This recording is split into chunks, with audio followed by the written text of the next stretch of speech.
After holding interest rates for a few months, the RBA kicked off November with a not so surprising rate rise. The new RBA governor shrugged off the political pressure and did the right thing. The official cash rate now sits at 4.35%. Interest rates have increased 4.25% since July 2022. And all we've been hearing about in the past year, we need to bring inflation down. Inflation erodes your savings. Inflation is dangerous. And for a little while, it seemed that inflation was under control and on a steady decline. But in September 2023, inflation went up. The previous RBA governor stated time and time again that the RBA cannot fix the supply side of inflation. What did he mean by that, and who is to blame? Keep watching.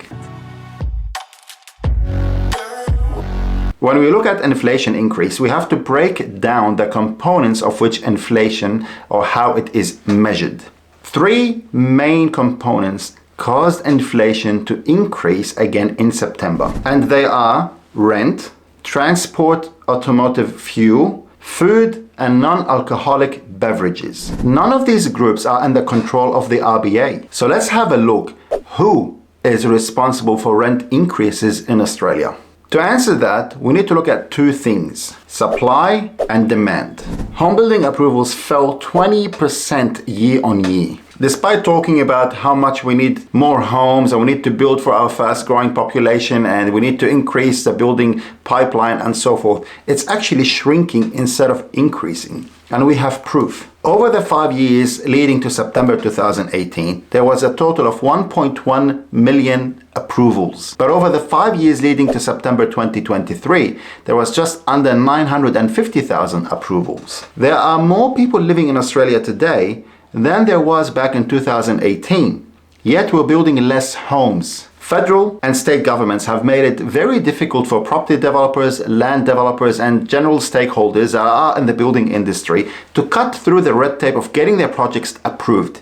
It's a nightmare to get a project off the ground in Australia. Both federal and state government policies have been a major contributor to the supply problem, not the RBA. In May 2023, and in a desperate attempt to address the labor shortage in our country, the federal government announced the increase of the migration cap to 190,000. Fast forward to the end of the year, we have welcomed over 500,000 migrants. And the RBA warned us about this and said that rental stress could add to the pressures of the economy and warned of higher inflation and higher interest rates if rent is not curbed and put under control. Less supply and more demand have caused rents to go up. Higher rents have caused inflation to go up. And higher inflation is forcing the RBA's hand into increasing and lifting the interest rates. And it all starts from the top, federal and state government policies. The second biggest contributor to inflation was fuel.